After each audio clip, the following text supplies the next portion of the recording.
तो good afternoon सबको। तो हम लोग पिछले क्लास में देख रहे थे गॉस डाइवर्जेंस थ्योरम का, हम लोग आधा थ्योरम किए थे। तो आज हम लोग उसको कंप्लीट करने वाले हैं। तो गॉस डाइवर्जेंस थ्योरम का हम लोग फिगर बनाए थे। तो फिगर बनाने के बाद हम लोग कहां तक देखे थे जरा देख लेते हैं। हम लोग देखे थे एक इंटीग्रल कर लिए। कहां तक देखे थे कुंदन? एक इंटीग्रल का वैल्यू निकाल लिए थे ना? Yes sir, del f3 by dz। हाँ, तो उसका हम लोग काम किए थे। सर तो आप बोले थे कि कल को फिर से करेंगे। हाँ, वहां से फिर से करना है। तो पहले तो हम लोग इसका फिगर बना लें। फिगर को दोबारा बनाना पड़ेगा।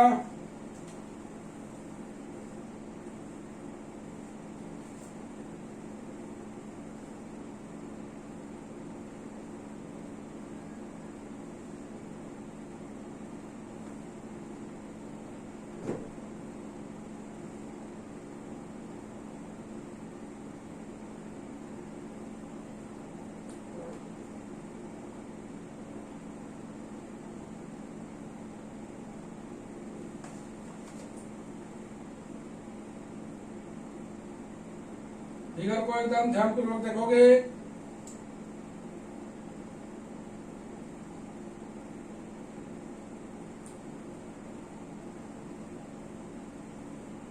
ये था मेरा ये जेड एक्सिस के पैरेलल एक्सिस बना दिया हम लोग। ये आउटवर्ड ड्रॉन नॉर्मल है इसका, जो कि n1 है। ये बना रहा है एंगल गामा 1। इसका आउटवर्ड ड्रॉन नॉर्मल जो है वो है तुम्हारा n2 है। इसका आउटवर्ड ड्रॉन नॉर्मल n3 है। ये सरफेस हो गया S1, ये सरफेस हो गया S2, ये सरफेस वाला हो गया तुम्हारा S3। ओके, ये बना रहा है तुम्हारा गामा 2, गामा 1, गामा 2। ये R है, इसका ऑर्थोगोनल प्रोजेक्शन। ये O है, ये Y है, ये X है, ये तुम्हारा Z है। यही Z एक्सिस इस पैरेलल तुमको दिख रहा है। और ये पूरा सरफेस जो है वो S है, पूरा सरफेस S है। इसका ये ऑर्थोगोनल प्रोजेक्शन है। तो हम लोग यहां से लेकर आगे चलते हैं। चल, फिगर हो गया। तो तुम जैसे कि तुम देख पा रहे हो, ये S का 3 पार्ट है, एक S1, एक S2, एक S3।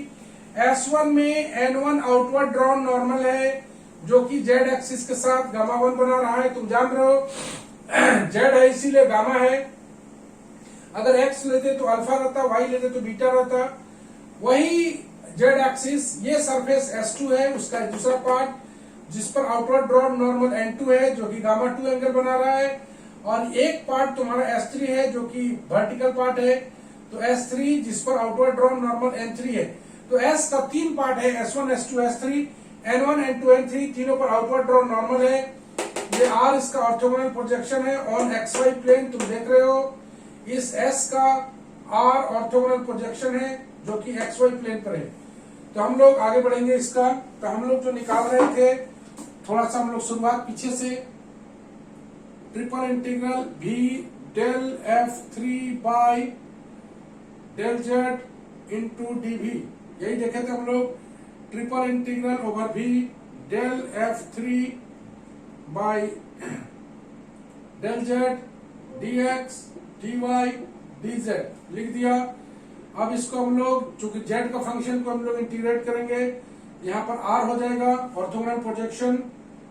ब्रैकेट ले लेते हैं, यहाँ ले लेते हैं हम लोग fxy। Z का वेरिएशन था fxy से लेके gxy, तुम्हें याद होगा Z बराबर, यहाँ हम लोग लेते हैं del F3 by del Z into dz।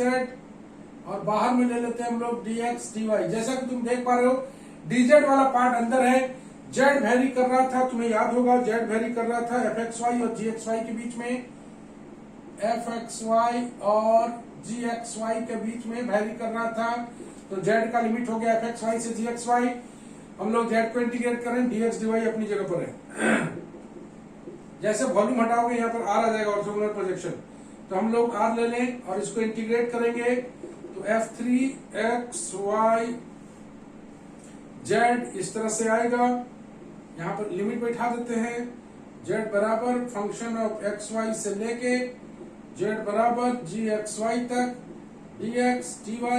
Obviously z के जगह वैल्यू बैठाओगे तो f3 या आ जाएगा x y, z के जगह बैठाओगे G X Y minus f3, चूंकि f function of X Y Z है इसलिए लिखा गया है X Y F X Y, यहां पर आ जाएगा dx dy। यहां तक हो गया, दोनों को अलग अलग कर लेते हैं हम लोग। r f3 x y g of X Y dx dy minus r, इतना दूर हम लोग कर चुके थे, f3 x y function of X Y dx dy, ये हम लोग कर चुके थे, इक्वेशन नंबर 1 है। ओके, यहां तक हो चुका था। ये किसका वैल्यू निकाले हम लोग, triple integral v del f3 by del z into dv, इसी का वैल्यू हम लोग निकाले हैं। आगे बढ़े हम लोग। Now for the vertical position S3 of S, the normal N3 to S3 makes an angle, makes a right angle gamma with K,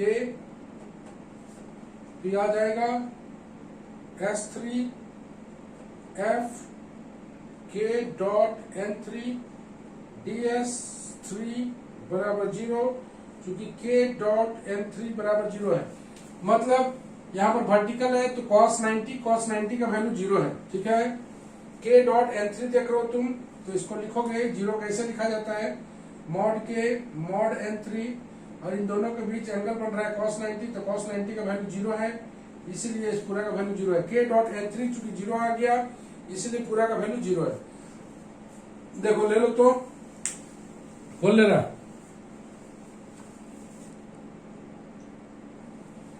खोल ले रहा, ले लो। हाँ सर। ले लो ना। हाँ सर। हो गया। हो गई। हाँ सर। क्या ले रहा पुष्पराज? हाँ सर। चलो ठीक है। तो जैसा कि तुम देख पा रहे हो, इतना दूर तक हम लोग पहले ही कर चुके थे। For the vertical position S3, इस पर बात कर रहे लोग।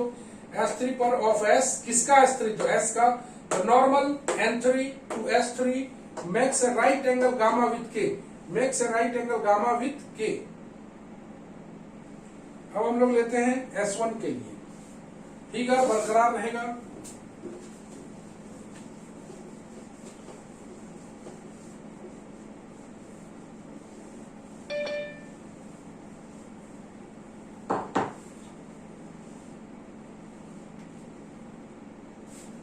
अब क्या आ गया जी?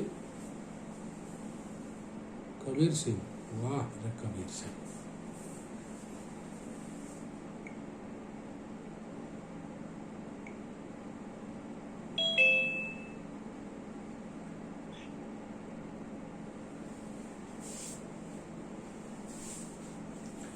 चलो, for the upper portion, morning sir.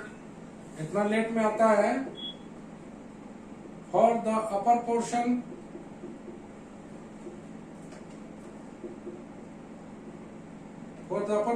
S1 of S, the normal N1 to S1 makes an angle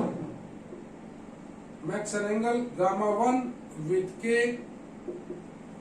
इस केस में K डॉट N1 DS1 का वैल्यू तुम जानते हो, cos गामा 1 DS1, और ये आएगा dx dy के बराबर। तो ये जो S1 के लिए आया F3 K dot N1 DS1, ये आ जाएगा orthogonal projection F3 XY G of XY dx dy। Okay, F3 XY, तो तुम देख रहे हो k डॉट n1 ds1 का वैल्यू हम लोग निकाले हैं dx dy। तुम देख रहे हो f3 चूंकि function of x y z था, x y अपर पोर्शन में है, तो अपर पोर्शन में हम लोग अपर पोर्शन का फंक्शन z का था gxy, तुमको पता है z के जगह पर हम लोग f3 xy gxy और k डॉट n1 ds1 का जो वैल्यू है वो हम लोग निकाले हैं dx dy पहले से। लास्ट में आएंगे हम लोग फॉर द लोअर पोर्शन के लिए। For the lower portion S2 of S, the normal N2 to S2 makes an angle gamma 2 with K to K dot N2 ds2 बराबर cos गामा 2 ds2 बराबर minus dx dy। चूंकि n2 नीचे में दिख रहा है, z एक्सिस का नीचे है n2, इसीलिए यहाँ पर माइनस लगा हुआ है, इसीलिए यहाँ पर माइनस लगा हुआ है। अपर पार्ट में आउटवर्ड ड्रॉन नॉर्मल पॉजिटिव में रहता है, नीचे में नेगेटिव में रहेगा। चूंकि एंगल पलट जाएगा 180 माइनस थीटा हो जाता है, cos 180 माइनस थीटा माइनस होता है। तब इस केस में हम लोग अगर निकालें S2 F3 K dot N2 ds2 बराबर minus R F3 x y और z के स्थान पर आ जाएगा फंक्शन ऑफ x y और इसके स्थान पर हम लोग लिख देंगे माइनस तो लगा चुके हैं dx dy। तो चलो सबका वैल्यू मेरे के पास मौजूद है, हम लोग सबका अलग अलग सबको तीनों मिला के जोड़ देते हैं। S3 F dot F K dot N3 ds3 plus S1 F3 K dot N1 ds1 plus तीनों को जोड़ रहे हैं S2 के F3 K dot N2 ds2 सबको जोड़ेंगे तो आ जाएगा 0। कौन वाला S3 वाला 0 है प्लस R, इसका वैल्यू हम लोग निकाले हैं F3 xy g of xy dx dy और ये वाला हम लोग जोड़ेंगे minus R F3 xy f of xy dx dy। मतलब इसका वैल्यू निकाले हैं, इसका वैल्यू निकाले हैं, इसका वैल्यू निकाले, तीनों को जोड़ दिए। पहला वाला पार्ट 0 था क्योंकि 90 डिग्री बन रहा था, दूसरा वाला पार्ट को हम लोग निकाले प्लस वाला में और तीसरा वाला पार्ट अभी तुरंत निकाले माइनस वाला में। तुम देख रहे हो S2 वाला, ओके S2 वाला देख रहे हो माइनस में है, S1 वाला देख रहे हो प्लस में है और पहला वाला S3 वाला 0 है। तो हम लोग का फाइनल होने वाला है थ्योरम। ले तो पुष्पराज। हाँ सर, ले लो। Okay sir, okay sir, okay हम लोग ब्रीफ रिव्यू करेंगे इसका बाद में, और इस थ्योरम को ज्यादा आसान बनाएंगे हम लोग उसको रिव्यू करके। इसको शुरुआत दौर में ये सबको लगता है कि बड़ा है, बहुत बड़ा है, लेकिन वास्तव में ऐसा है नहीं। वास्तव में काम बहुत आसान है और मेरे हिसाब से प्रॉब्लम से ज्यादा अच्छा लगेगा ये।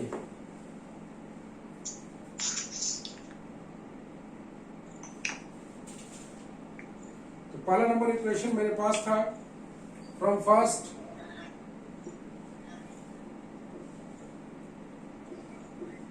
S F3 K dot N3 K dot N ds बराबर volume del F3 by del Z into dV from first से। Similarly projecting S on other, ये माइक बंद करो, other coordinate planes we get, हम लोग पाएंगे S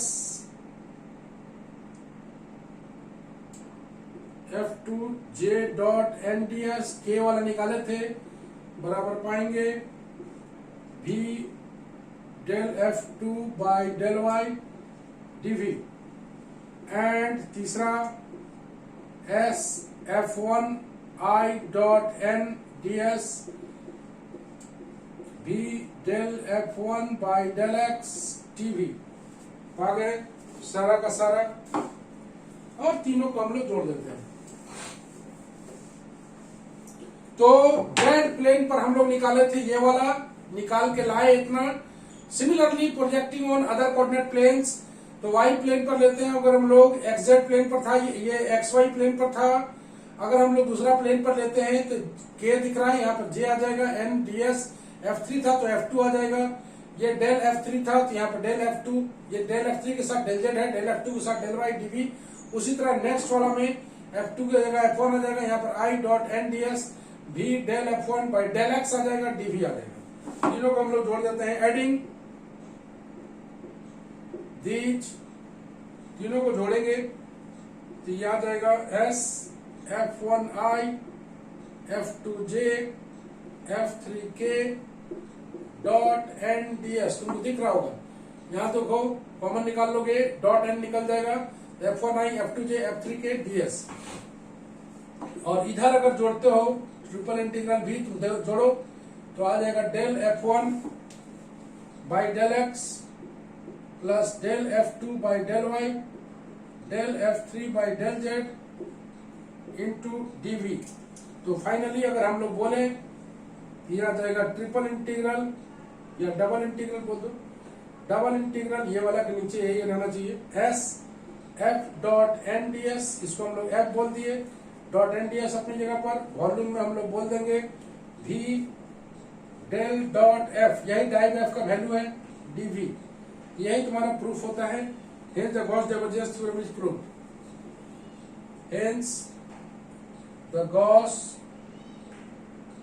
divergence theorem is proved। तो ये थ्योरम भले ही तुमको बड़ा लग रहा हो, लेकिन वास्तव में ये बड़ा नहीं है, ये छोटा है। अगर तुम इसको ध्यान पूर्वक देखोगे तो फिगर में तुमको एक्स वाई जेड दिख रहा है, एस एक सरफेस है जिसको तीन पार्ट में बांटा गया है, S1 S2 S3।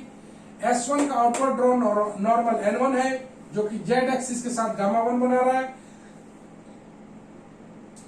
ये S2 का आउटवर्ड ड्रॉ नॉर्मल N2 है। ऊपर वाला पार्ट का फंक्शन gxy है, नीचे वाला फंक्शन का fxy है, चूंकि z वैरी कर रहा था gxy और fxy के बीच में। ये N2 गामा 2 एंगल बना रहा है z एक्सिस के साथ, और एक पार्ट S3 ले लिया वर्टिकल पोजीशन पर, तो ये अपना k axis k unit vector के साथ ये बना रहा है 0 डिग्री का एंगल, मतलब cos गामा यहाँ पर 0 आएगा, 90 आएगा, और cos 90 का वैल्यू 0 होता है। तो ये पहला वाला S3 के लिए तो डायरेक्ट 0 हो जाएगा। बाकी बात तुम लोग देख रहे हो, तीनों पार्ट को अलग अलग निकाल के हम लोग जोड़े हैं। हम लोग कन्वीनियंस के लिए z वाला लिए थे del F3 by del Z, और उसके बाद similarly del F2 by del Y, similarly del F1 by del X लिख के तीनों को जोड़ दिए हैं। तो del F3 by del Z का जो वैल्यू आया F3K डॉट NDS, तुम देख रहे हो F3K डॉट NDS ये वाला आ रहा है। उसी तरह दोनों का सिमिलरली लिखना है, F2 के साथ J आ जाएगा, F1 के साथ I आ जाएगा, तीनों को जोड़ोगे एक साथ ये आ जाएगा। मतलब यही मेरा F डॉट N का वैल्यू है और यही मेरा डेल डॉट F का वैल्यू है। थोड़ा सा हम लोग शुरुआत से इसको रिव्यू करेंगे।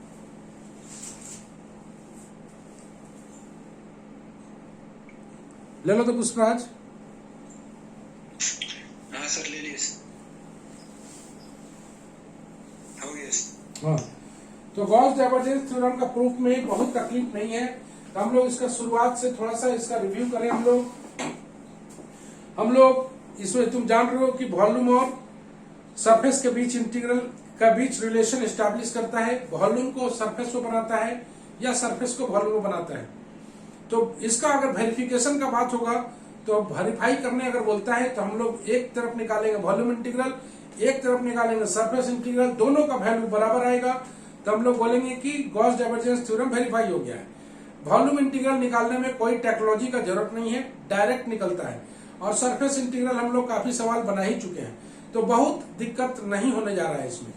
लेकिन जो प्रूफ है उस पर बात करें हम लोग, तो हम लोग प्रूफ में सबसे पहले पढ़े थे कि ये थ्योरम स्पेशल रीजन भी के लिए बना रहे हैं, जो कि बाउंडेड है पीस वाइज स्मूथ सरफेस से, जो कि बाउंडेड है piecewise smooth close surface S से। ओके, आर जो है ऑर्थोगोनल प्रोजेक्शन ऑफ एस है। आर क्या है? ऑर्थोगोनल प्रोजेक्शन ऑफ एस है। किस प्लेन पर है? तो एक्स वाई प्लेन पर है। देन भी कैन बी रिप्रेजेंटेड एज, तो भी को हम लोग रिप्रेजेंट करते हैं और ये बाउंड करता है किसके बीच में? एफ एक्स वाई और जी एक्स वाई के बीच में। तो जेड बराबर जी एक्स वाई रिप्रेजेंट कर रहा है अपर सरफेस को, ऊपर वाला जेड बराबर जी एक्स वाई अपर सरफेस को डिनोट कर रहा है। अपर सरफेस S1 है और एफ एक्स वाई रिप्रेजेंट कर रहा है S2 वाले को, एफ एक्स वाई। तो और इसका रिमेनिंग वर्टिकल पोजीशन S3 है, जो रिमेनिंग बच रहा है वो वर्टिकल पोजीशन है S3 का। इतना दूर हो गया। हम लोग पहले ही बना लिए थे। हम लोग किसका वैल्यू निकालना चाहते हैं? Del F3 del Z into DV का वैल्यू निकालना चाहते हैं। इसको हम लोग आराम से इंटीग्रेट किए। इंटीग्रेट करने के बाद इक्वेशन नंबर 1 तक पहुंचे थे हम लोग, इक्वेशन नंबर 1 तक।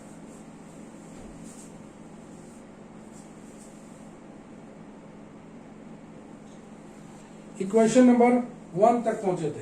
इक्वेशन नंबर 1 तक पहुंचने के बाद एक एक करके तीनों वर्टिकल के लिए लेना है। तो पहला हम लोग वर्टिकल पोजीशन लिए S3 of S, vertical position S3 of S लिए, जिसमें जो नॉर्मल था वो मेक कर रहा था राइट एंगल। नॉर्मल N3 जो है वो राइट एंगल मेक कर रहा था, मतलब cos 90 का वैल्यू 0 होने से पूरा पार्ट वो 0 हो जाएगा। उसी तरह अपर पोर्शन S1 के लिए लेंगे, उस पर नॉर्मल N1 है जो मेक कर रहा है गामा 1 विथ K। तो K डॉट N1 DS1 का वैल्यू निकालेंगे, वो dx dy आएगा, उसको पुट कर देंगे। और उसी तरह लोअर पोर्शन के लिए भी निकालेंगे और तीनों का वैल्यू को जोड़ देंगे एक साथ। तो मेरा पहला पार्ट का प्रूफ आ जाता है F3K डॉट ds बराबर F3K डॉट n ds बराबर del F3 by del Z dv। Similarly ये दोनों लिख के तीनों को जोड़ देना है, आ जाएगा। मतलब ये बोलना चाह रहा है कि फिगर को आप अच्छी तरह समझिए, स्टार्टिंग आप बढ़िया से लीजिए और एक दो बार प्रैक्टिस कर लीजिए, ये थ्योरम आसान हो जाएगा, बहुत बड़ा मुद्दा नहीं है।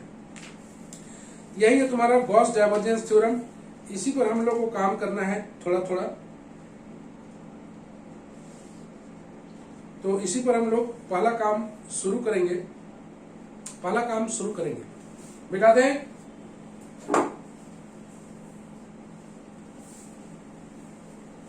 तो एक बार जरूर मांगता है ये प्रैक्टिस, एक बार प्रैक्टिस कर लोगे सब ओके हो जाए। हम लोग बनाएंगे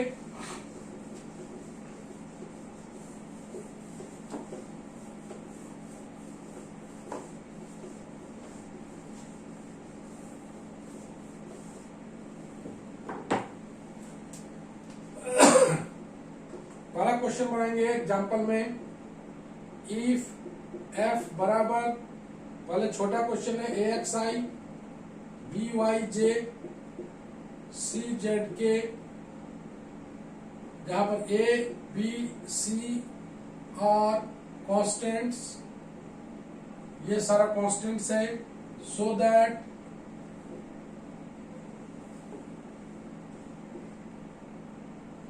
S F dot n ds बराबर 4/3 पाई A plus B plus C, where S is the surface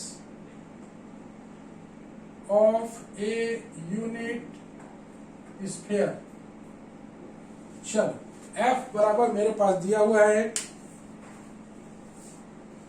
F बराबर मेरे पास दिया हुआ है AXI plus BYJ plus CZ के, जहां पर ABC कांस्टेंट है। शो करना है F डॉट n ds का वैल्यू ये होगा। तो सॉल्यूशन में हम लोग आते हैं। पहला क्वेश्चन का ये छोटा क्वेश्चन है। We know by Gauss divergence theorem, Gauss divergence theorem we have surface integral, कभी नहीं भूलना है इसको, F डॉट n ds बराबर triple integral V del dot F dv, कभी नहीं भूलना है। Divergence of V dv, divergence theorem है तो डाइवर्जेंस वॉल्यूम इंटीग्रल, और ये हो गया तुम्हारा surface integral, where V is the volume enclosed by S. V is the volume enclosed by S. हो गया। तो हम लोग निकालें अगर triple integral V del dot F का वैल्यू डाल दो, x plus B Y X I B Y J plus C Z के वैल्यू पुट करते हैं हम लोग dv के साथ। ये आ जाएगा v del by del X ax del by del Y B Y del by del Z, यहाँ डेल के स्थान पर वैल्यू पुट कर देना, i del by del X j del by del Y k del by del Z value put करोगे तो ये आ जाएगा बी वाई, यहाँ पर आ जाएगा सी जेड इंटू डी वी, यह आ जाएगा ट्रिपल इंटीग्रल v, यहाँ पर आ जाएगा a plus B plus C D V, इसको इंटीग्रेट करोगे तो यह आ जाएगा v, यह आ जाएगा a plus B plus C into 4/3 pi into 4/3 pi R cube होता है 1 क्यूब, मतलब यह आ जाएगा 4/3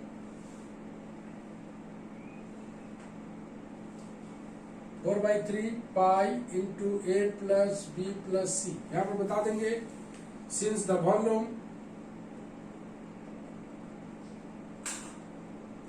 V enclosed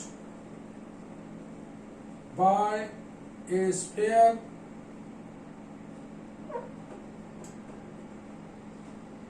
of unit radius is equal to 4/3 पाई 1 का क्यूब बराबर 4/3 पाई।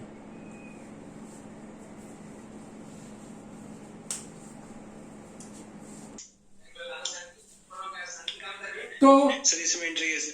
एक मिनट, तो f बराबर मेरे पास दिया हुआ है ए बी सी कॉन्स्टेंट्स है, so that f dot N D S, तुम देख रहे हो मांग रहा है f dot N D S, लेकिन हम f dot N D S नहीं निकालने जा रहे हैं, हम गॉस डाइवर्जेंस थ्योरम को लगाना चाह रहे हैं। तो गॉस डाइवर्जेंस थ्योरम क्या बोलता है, f dot N D S बराबर हो जाएगा del dot F D B. तो तुम इधर नहीं फोकस करके अब फोकस कर लो यहाँ, डेल डॉट एफ निकालना बेहद आसान है, जो कि हम लोग निकाल लिए, a plus B plus B into B देख रहा है, या कॉन्स्टेंट बाहर निकल गया, डीवी का वॉल्यूम इंटीग्रल भी आ गया, नो प्रॉब्लम यहां तक।